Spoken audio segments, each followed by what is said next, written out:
各位弟兄姐妹，大家平安，在主堂教会向大家请安。愿主耶稣所赏赐给我们的属灵的生命，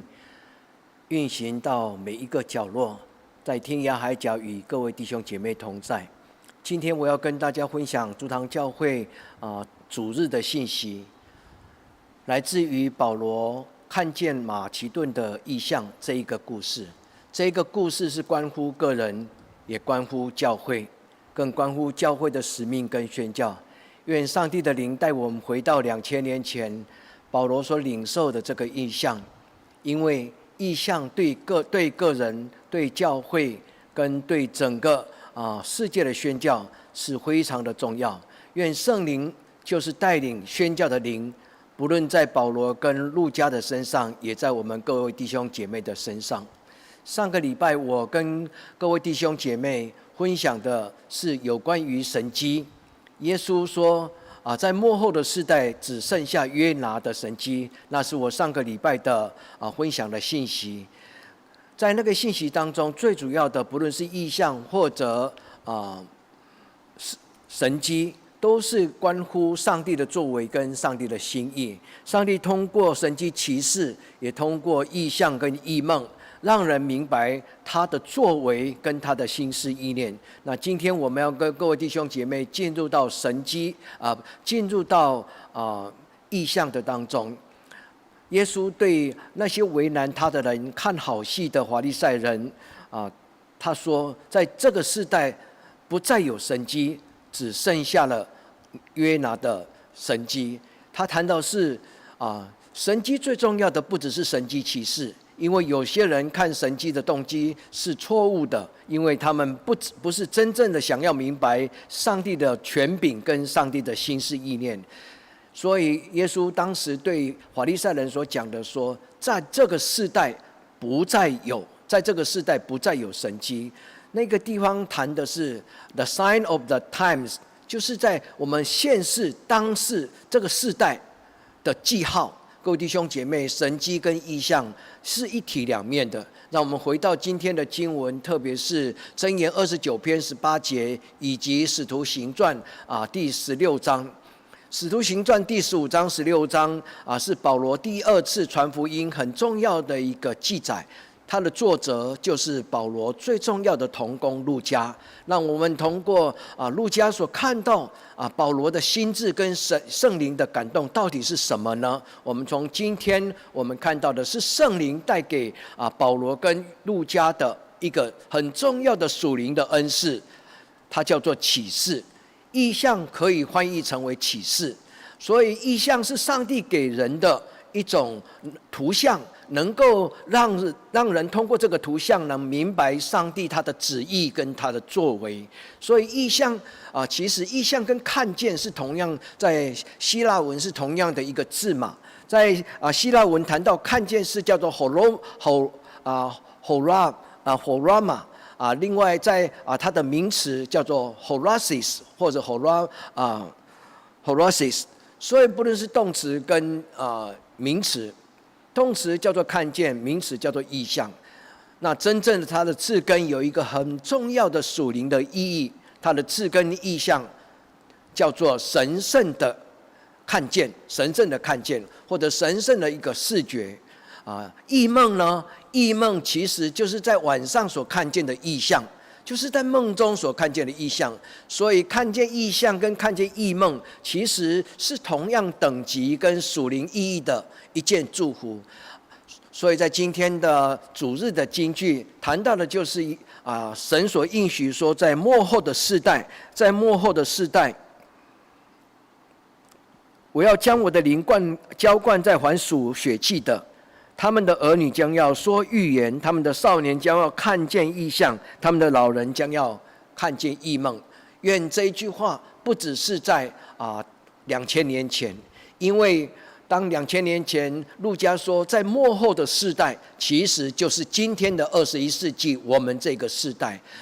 当耶稣基督的灵，复活的灵给了保罗跟路加的应许跟恩膏之后，末后的世代就是在2000年来每一个世代的教会所领受这一个属灵的恩膏，让我们跟神求说：主啊，求你在我们的当中赏赐你的异象，主啊，在我的生命当中赏赐异象。得到异象跟异梦的人，就如同我们经常说，人因着梦想而伟大。我们经常在听到鼓励年轻人能够因着梦想而得到了成就。我们经常鼓励他们说，人因梦想而伟大。所以在这个经文当中，应该也可以鼓励我们说，我们将因着神所给我们的异梦，我们能够兴起，能够走得更远，看得更高。我们在异象的当中来成就我们生命的价值，让我们在神的面前来伸出双手，属灵的双手，从圣灵来领受。因为这个 Horama 这个字，它谈的就是上帝所给我们的属灵的神圣的看见。愿众教会不再因为缺乏异象而成为一个没有方向感的一个教会。所以箴言第29章第18节，他谈到了他说，没有异象民就放肆，没有异象民就放肆。是的，教会如果没有异象，有时候就会在里面搅扰彼此的内斗跟彼此的检讨，反而缺少了一个宣教的一个指标跟动能。愿神在我们的当中兴起了这一个灵，带给众教会异象，能够让众教会迈向异象，而活出耶稣基督十字架的福音。今天的经文带给我们什么样的信息呢？特别我要跟大家来稍微回顾在保罗第二次的宣教，在使徒行传记载了从13章一直到21章，从使徒行传第13章一直到21章，记载了保罗3次的受差派去传福音的这一个故事。那其中我们今天所读的使徒行传第16章，他谈的是保罗第二次的宣教。在这个地方有一个很美丽的故事，这个故事至少带给在宣教神学、在宣教的历史当中非常重要的一个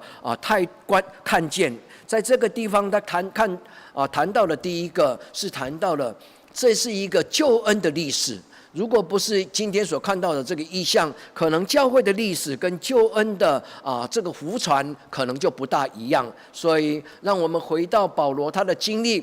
回到使徒行传第15章到16章，我们先来谈今天经文的背景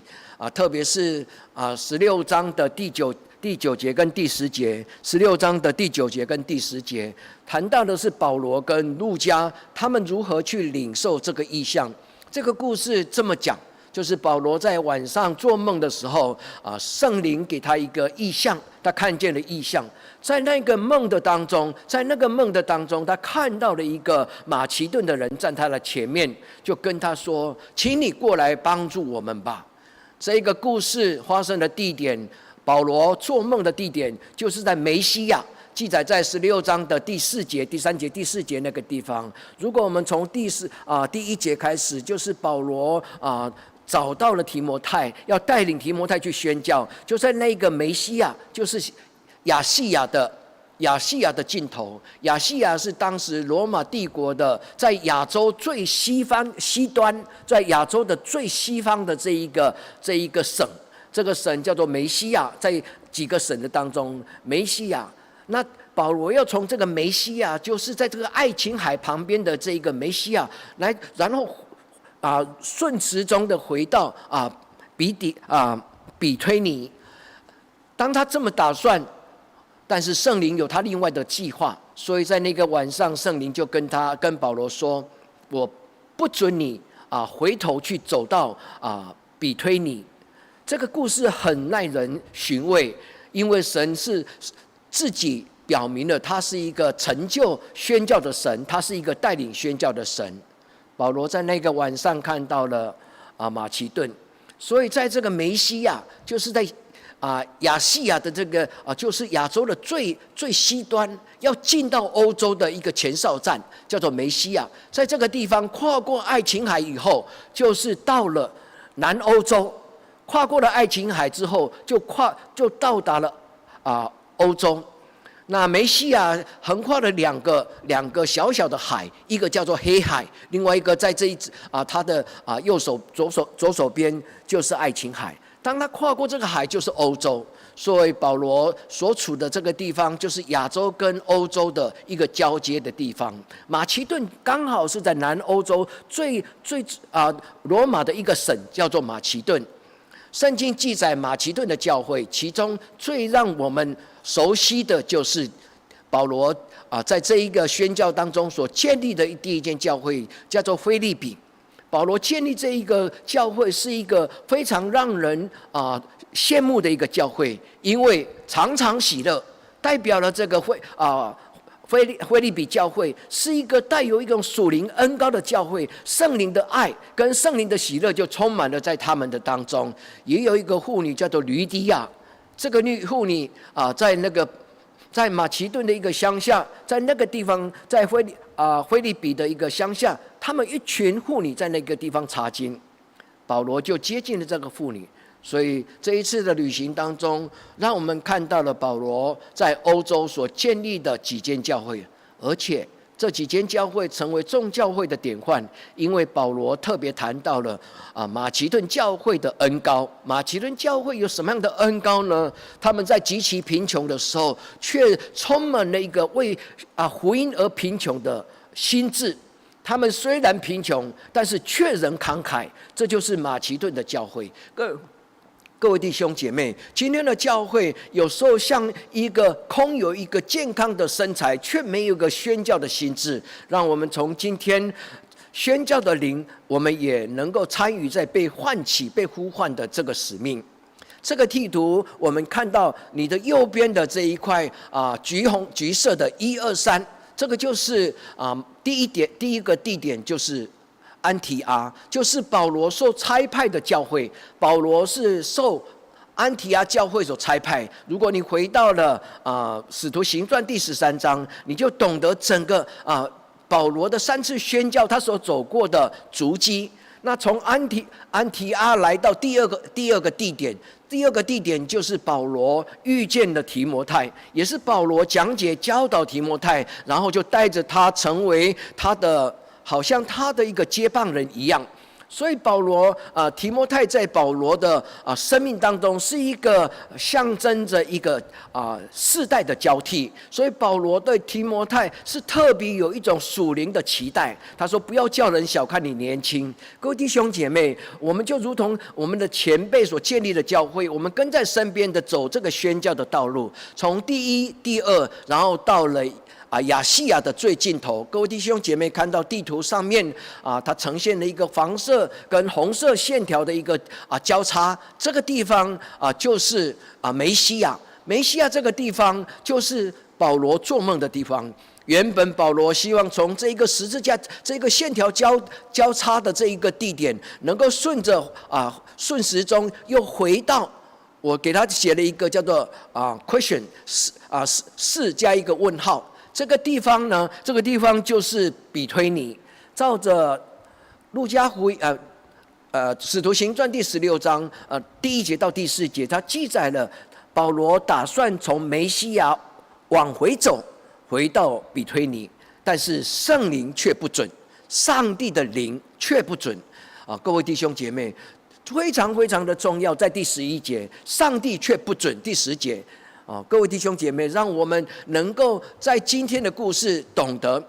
其实如果我们倾听，如果我们敬畏神，而且谦卑自己，神的感动我们称之为圣灵的感动，会很敏感的让属神的仆人能够跟着圣灵的计划。所以今天我们从保罗跟路加所学的就是同感一灵，我们学的也是能够等候神的一个呼召。所以保罗就从梅西亚就跨过了这个爱琴海，进入到腓立比，然后写了一个誓，那个誓就是教会的宣教典范。原来教会的犹太人的宣教，保罗的宣教是亚洲的宣教，但是神不让安提阿的教会的宣教只停顿在亚洲，所以安提阿的教会成为一个下一个世代的一个宣教，所以它是一个跨越洲际的宣教，从亚洲来到了欧洲。各位弟兄姐妹，这个故事也告诉我们，我们的生命是不断的向前的 ，ongoing evangelism。各位弟兄姐妹，这是耶稣基督在马太福音第28章交代给各位每一个世代的教会的一个使命。你们将福音传到遍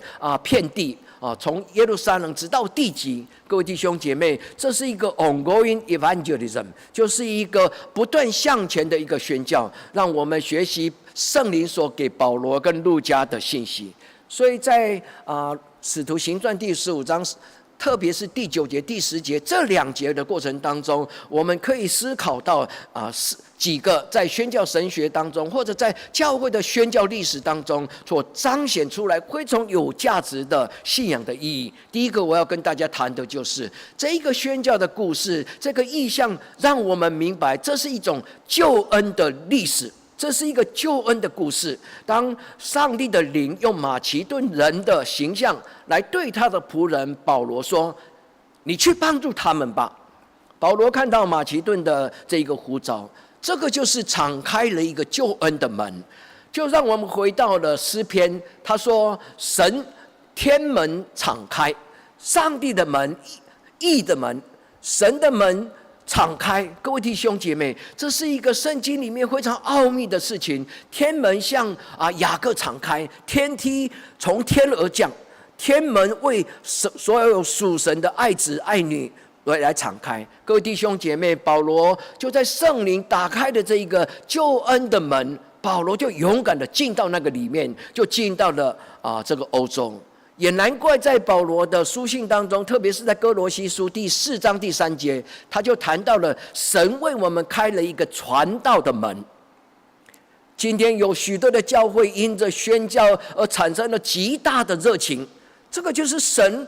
为我们敞开了一种救赎的门之后，让我们带着这种救恩的喜乐，能够迈向神所敞开的这个救恩的门、传道的门。所以就如耶稣基督跟彼得说：“我将天国的钥匙交在你的手上，你所开的门没有人能关，你所关的门没有人能开。”赞美主，让我们今天的教会能够继续保罗未完成的。虽然今天的福音，虽然今天的教会已经在所有遍地全世界已经建立了属于耶稣基督的教会，但是这些教会当中有许多的教会还是需要重生的教会。各位弟兄姐妹，让我们懂得什么叫做宣教跟传递救恩。第二个，在这一个宣教的过程当中，我们看到了一句话，叫做上帝的宣教。这个是从圣经的里面就已经有了。所以在这个地方说圣灵禁止跟圣灵带领，这一句话就很清楚的表明了是整个教会所有的一切作为，其实都是来自于神的感动。就如同耶稣基督说：“是我拣选你们，不是你们拣选我。”我们如果懂得上帝的心意，我们就读得懂圣经里面的奥秘。将近2000年，上帝的宣教在从一个圣经神学家 Karl Barth 才在1960年代才很清楚的谈到说 Missio Dei 就是 Mission of God， 就是神自己的作为，不是我们的作为。所以天国的降维不是人的降维，所以建立地面上的教会不是建立地面上的天国，而是神将天国的荣耀降临在地上，人只是领受跟参与。各位弟兄姐妹，愿我们是在圣灵的里面，真的是能够正解神的心意。所以我们必须在保罗跟路加的身上看到，教会需要圣灵，因为圣灵是开启宣教的门。圣灵不只是感动保罗，圣灵更感动了路加。所以如果不是两个一拍即合，就是保罗也阿们，然后路加也阿们，然后如果不是这样子，这个宣教的故事到此就结束了。但是因为两个人都是同感一灵，所以他们拍手就合而为一。他们圣经在使徒行传第16章第10节说，路加说：“我们充满了一种热情，我们了解这是神的呼召，我们马上进行吧。”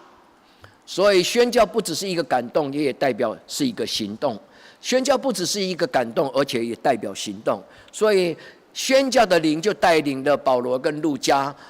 他们听得懂神的话语，意思神教他说：“你向左，他就向左；你向右，他就向右。”所以保罗听到神禁止的声音，他明白神的心意跟神所安排的标杆在哪里。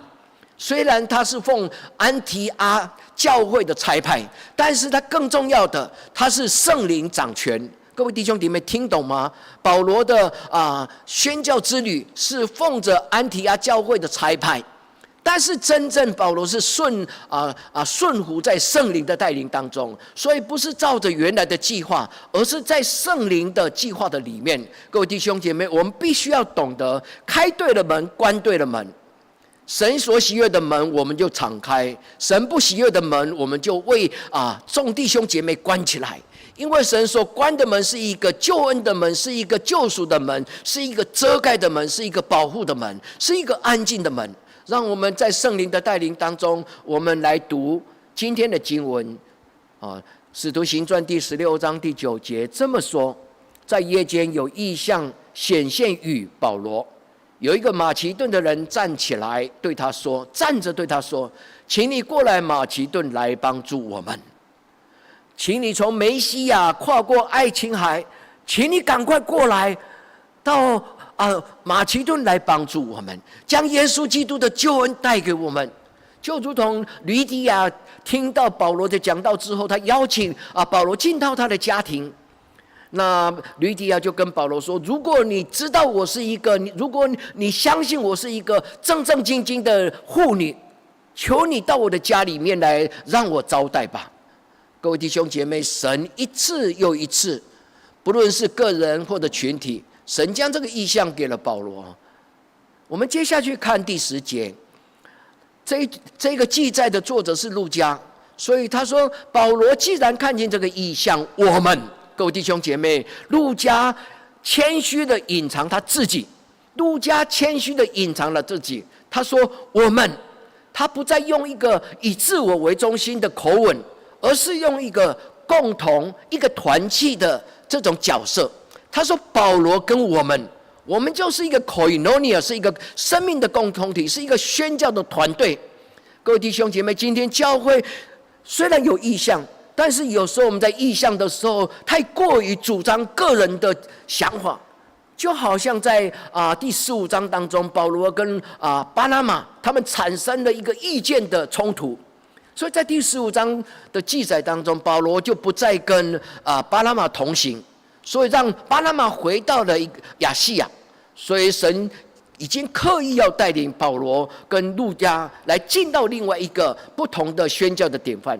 所以这个地方让我们能够反省，我们在教会里面的服事不是单打独斗，我们必须要为神而合一。所以起初刚开始我在跟大家分享这个故事的时候，我谈到了这是同感一灵，保罗跟路加他们同时的领受到圣灵很清楚的感动。在这个地方有一个字眼叫做以为，以为就是路加已经在心里面已经笃定了，因为圣灵感动他。他说保罗这个马其顿的故事不是编造出来的，保罗说的马其顿的故事是他确实是圣灵感动的，因为在我们的心灵的里面有平安，因为我们知道这是神的呼召，他要我们将福音带到马其顿人的当中。各位弟兄姐妹，让我们带着这个感动回到这段的救恩故事、救恩历史当中的第3点。保罗跟路加就前往了马其顿，建立了欧洲的第一间的教会。各位弟兄姐妹，这是一个非常重要的一个破天荒的一个作为，也是整个我们后来2000年教会的宣教的一个路向。如果不是建立了腓立比教会，我们可能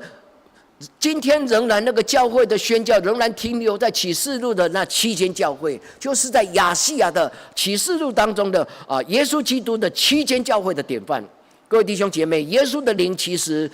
也就是这个带领保罗的灵，他就带领了保罗跨越了亚细亚启示录的7间教会，然后往前走入欧洲。各位弟兄姐妹，往后呢，就直接的从这个南欧一直往西走，来到了罗马，后来来到了西班牙，后来一直就跨越了这些往北走，就到了到了德国，到了和比欧这几个国家，然后到了北欧，到了英国。各位弟兄姐妹，今天的英国号称是2000年教会的历史的教会，那就是代表这个宣教从保罗之后，很快的就传到了英国、苏格兰跟北欧。各位弟兄姐妹，让我们带着这种被鼓舞跟被激励，我们为神兴起 ，All shall go and go to all。让我们为着这个宣教的福音，我们能够将这个意象带到天涯海角。所以，意象就是整个标杆的转化、转移。所以，我们的教会经常会有事工的更新，就是神的圣灵会不断在教会里面去更新我们的意象，跟更新我们宣教的作为。神在2000年打开了马其顿宣教的门。今天众教会也努力将这个宣教带到许多渴慕神救恩的教会，让圣经的教会圣经的故事转化成为2000年之后我们的故事，好吗？各位弟兄姐妹，让我们今天的相聚多么奇妙！今天我们的相聚竟然能够在云端，我们不是在一个有形体的主堂教会里面，今天我们的相聚竟然是云端。在这个云端，就是代表在天涯海角，不论在什么地方，我们就进入到上帝的圣殿的里面，它是无所不在、无所不能。各位弟兄姐妹，今天的马其顿的教会，不只是在界定在一个 location， 就是在一个地点。最重要的，今天的马其顿的宣教，它是界定在等候神的密室的里面。所以，今天的马其顿在哪里呢？各位弟兄姐妹，让我们去寻找吧，让我们去等候吧，让我们去看见我们梦中的新的马其顿，让神的灵带领我们继续向前。今天我要跟各位弟兄姐妹谈到2个祷告。第一个祷告是我为各位弟兄姐妹的代祷，我也相信这个祷告是各位弟兄姐妹会说阿们。就是我们每一个人，不论是牧者或者长执或者信徒，甚至是一个小孩子，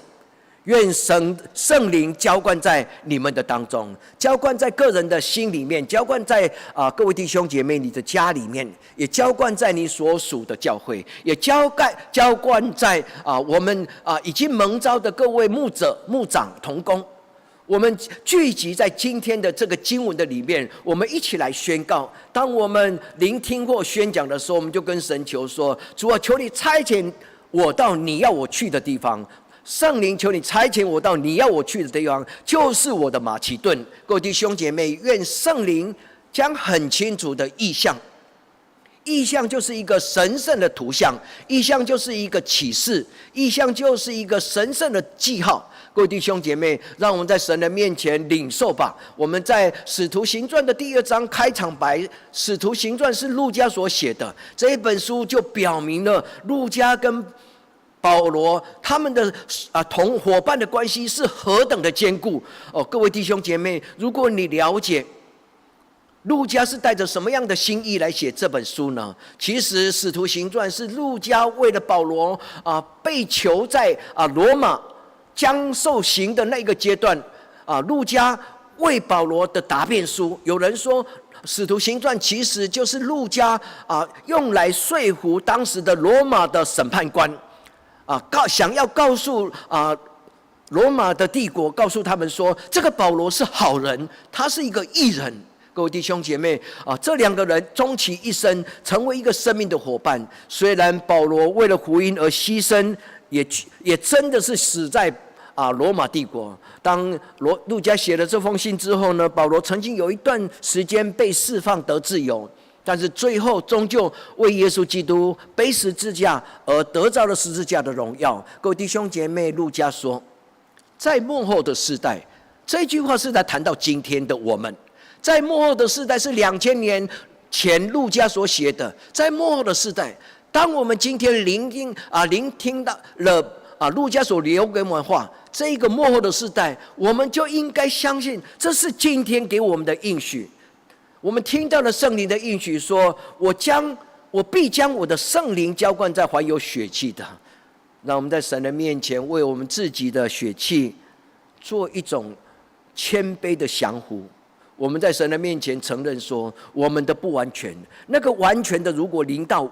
我的生命就得到完全，我的幼稚，我的不完全将得以长大成人。这是何等美丽的！就像保罗说，神为爱他的人所预备的，神为他爱他的人所预备的，就是路加在这个地方所讲的，神为爱他的人所预备的，就是灵的浇灌。所以当被圣灵浇灌的时候，人将要说预言看见异象，做异梦。各位弟兄姐妹，我们必须要很谨慎的来领受，因为这一份的恩赐关乎我们生命的一生。这一个属灵的恩赐是关乎我们生命的高度跟深度跟长远度、永存度。各位弟兄姐妹，让我们在神的面前安静跟谦虚，伸出我们的属灵的手来领受，恭恭敬敬的领受。就如同每一次我们一起攻守圣餐的时候，我们伸出我们的手，应该要带着敬畏跟感恩的眼泪，跟主耶稣说：“我不配，但是谢谢你。”当我们拿到这个圣餐的饼的时候，就是我们的生命再次的被耶稣基督复活的灵充满的时候。小心的听圣灵的声音，因为圣灵会跟我们说 “go” 或者不要去。圣灵会告诉我们禁止我们的声音或者应许的声音如果神说去吧，那我们心中一定带着热情跟平安。如果圣灵跟我们说去吧，照着去做，那时候我们心里面一定会带有平安跟充满了一个热情。那就是保罗说，我若果癫狂，是因着神的爱激励我。各位弟兄姐妹，让我们安静的领受，这是关乎我们一生的成就。异象带来上帝的启示，异象就是圣灵的声音，异象就是圣灵所画出来一个图像。唯有属灵的人才能够听得懂，唯有属灵的人才能够明白，唯有属灵的人才能够辨明什么是对，什么是不对。所以在上个礼拜，耶稣基督说，在这个世代的记号，他把神迹，他说这是这个世代的记号，也可以翻译这个世代的神迹。各位弟兄姐妹，谁能够辨明这个世代的神迹呢？就是属神的。但是却经常我们有时候会有一种苦恼，神啊，我为什么好像听不懂？神啊，我为什么不了解？神啊，我为什么没有听到？各位弟兄姐妹，我们的属灵的生命需要被敞开，我们必须要被虚己，被倒空。我们必须要将我们的自傲，因为当神跟我们讲话的时候，如果我们心中仍然有一个小孩，如果我们心里面仍然有一个小孩，这个小孩听到上帝讲大人的事情，这个小孩不了解，会经常就这口里面喃自语，埋怨的上帝说：“你说那个什么，我怎么听不懂？”各位弟兄姐妹，听不懂有几个原因。第一个，我们来到上帝的面前的时候，我们的心里面没有安静。不懂得安静的父母，很难教出来懂得安静的孩子。各位弟兄姐妹，灵修其实最重要的一个功课，就是在这个烦躁的世代里面，能够在神的面前享有一种非常的平静。这个字叫做 shalom， 圣经把 shalom 翻作平安，其实是一种和谐的意思。我们不够安静，我们就听不到神的声音。第二个，那个门没有敞开。所以耶稣对他的仆人说：“只叫你们知道，不叫他们知道。”耶稣基督跟圣灵如果没有将这个属灵的智慧的门敞开，人怎么能了解上帝的奥秘？所以保罗说：“若不是住在人里面的圣灵，就没有人能够参透神的事情。”各位弟兄姐妹，第三个就是当我们决志成为主耶稣基督救赎的孩子。我们虽然口里面这么讲，虽然我们意念上是这么想要，但是真正在我们的属灵的灵，我们个人的灵里面，可能不一定是一个很心甘情愿跟随耶稣基督的人。各位弟兄姐妹，我们跟圣灵的关系如果不够亲密，我们听不懂；我们跟耶稣基督的关系不够亲密，我们就不认识耶稣基督。我们跟神不够敬畏神，如同大卫说：“我将神摆在我的心中的最高位。”各位弟兄姐妹，没有这种关系的人，就很难听到天国的信息。最后呢，我要跟各位弟兄姐妹分享的，就是圣洁的人才能够看见神，人非圣洁不能见主面。属血气的人就不能看见神的荣耀，哪怕是看见，也看不懂。这就是因为我们被世俗的观念，我们被血气的情欲，我们被肉体的不适当的欲望来遮蔽、来缠绕，以至于我们没有办法展翅上腾，没有办法得到自由。主耶稣基督的宝血刚刚好，就是能够释放我们成为一个自由的人。各位弟兄姐妹，让我们如同保罗一样领受这种宣教的灵，如同路加一样，2000年前上帝给保罗那么清楚的圣灵的经历。所以在保罗的书信当中谈到了保罗跟路加，他们在使徒行传也好，在保罗的书信也好，你看他们谈到圣灵的工作的时候，他是深入到人的内心的。他说在我里面的灵，愿这个灵此时此刻跟我所亲爱的弟兄姐妹，包括你跟我，让我们同享同感一灵，成为在这个世代神所设立的仆人。那保罗看到领受异象最重要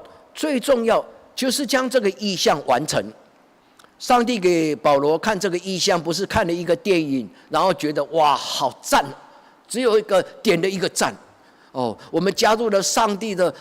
我们加入了他的族群，我们在他的 YouTube 里面看到影片，我就点了一个赞。上帝不只是要我们这么做，上帝要我们将这个马其顿的这个呼求来帮助我们落实在真正的生命的当中。所以保罗跟路加建立了2000年前的腓立比教会跟马其顿教会。那小小的一个结论，我要问各位弟兄姐妹，你愿不愿意顺服？如果今天圣灵给我们一个呼召、意象跟感动，不要空有感动。所以第二个我要跟各位弟兄姐妹谈的，就是意象的落实跟实现，转化这个梦成为梦想成真，转化这个梦成为一个梦想成真。意象如果没有去行动，圣灵只将意象给保罗，但是圣灵差遣保罗跟路加一起去完成。各位弟兄姐妹，懂这个故事吗？上帝给我们许多的感动，如果我们不拿出来用，这个感动有一天就会消失。但是如果我们跟圣灵说阿们，这个感动跟这个图像就会变成我们生命的骄傲。我不是谈那个人的血气的骄傲，而是我们生命的一个属灵。我们不配，但是神将这个意象交在我们的手上。